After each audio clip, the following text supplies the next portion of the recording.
မင်းအလုံးလုံးမယ်ဆိုရင်တော့အလော30မလုံးနဲ့ကွာအထူးသဖြင့်အသက်မွေးပွားကြောင့်အလုပ်ကိုရွေးတော့မယ်ဆိုတော့မင်းစဉ်းစားစားတာတည်သေးချာချာကိုစဉ်းစားရွေးမှရမှာနော်လူတွေသိရရတယ်သိလား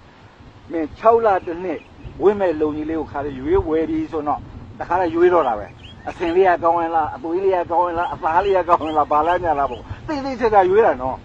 အေးဒီမှာလုံကြီးအရွေးမှားလို့တော့ဘာဒုက္ခမှမရောက်ဘူးကွာအသက်မွေးဝမ်းကြောင်းအလုပ်ကိုရွေးမှားပြီဆိုရင်သွားပြီဆက်လုံးကိုလောက်ခရောက်တော့တာပဲဒါပေမဲ့သမင်းစားဖို့အလုပ်တစ်ခုကလောက်ရမှာမဟုတ်တာဦးကြီးအဲ့ဒီစိတ်ကူးမျိုးကတော့တော်တော်လေးကိုသနာစရာကောင်းတဲ့စိတ်ကူးမျိုးပေါ့ဟုတ်လား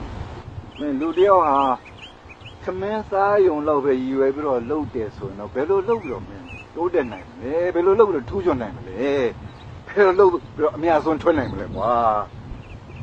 မောင်ရင်တော့အဲ့လိုရည်ရွယ်ချက်မျိုးနဲ့ငွေကင်စေးလှုပ်တယ်မလားဘယ်မှာတိုးတက်လို့တော့ဟင်ဒီမှာကိုတက်တလုံးလုံးမဲ့အလုပ်ဆိုတာကကိုနဲ့ကြိုက်ညီရလားဆိုတာစဉ်းစားရတယ်ဟာဒါဆိုကိုယ်ဝါသနာကိုရင်းခံပြီးစဉ်းစားရမယ်လို့ပြောတာအဲ့ဒါလည်းမဟုတ်သေးဘူးကွာဝါသနာတစ်ခုတည်းကိုအဲ့ဒီပုံမှာမူတည်ပြီးရွေးလို့လည်းမရသေးဘူးကွာဝါသနာဆိုတာတော့တော်တော်လေးအဆန်းလာပဲကွာကိုယ်ဒုက္ခပေးမဲ့ဝါသနာမျိုးဆိုတော့လည်းရှိတယ်လေကွာအကြီးကထိုးတာလို့ပါတော့ပေါ့ကွာအဲ့ဒီအကြီးကြီးထိုးပြီးတော့အသက်မွေးဝမ်းကြောင်းလုပ်လို့မရဘူးကွာလောင်းနာစားတာဝါသနာပါရင်အဲ့ဒါလည်းမလွယ်ဘူးဟာဟောဒါဆိုလို့ရှိရင်ကိုကျွမ်းကျင်တဲ့အလုပ်ကိုလုံနိုင်တဲ့အလုပ်ကိုရွေးရမယ်ဆိုတဲ့သဘောလား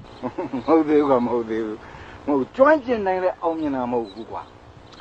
ဥပမာကွာမင်းကောလိပ်ကျောင်းသားဘဝမှာသေသင်းနဲ့ဝင်ပြီးတော့ခါလေလော်လေးကျင့်ထားလို့နော်ကျွမ်းကျင်တယ်ဆိုတော့ကွာကောလိပ်ကျောင်းကလည်းထွက်ရောဟေးငါလေလော်ကျွမ်းကျင်တယ်ကွာဆိုတော့လေလော်စားလို့တင်းတော်ပါမလားကွာရှိစရာကြီးဖြစ်နေမှာပေါ့မဟုတ်ဘူးလားကွာမမတည်းကျွန်တော်ဘာလို့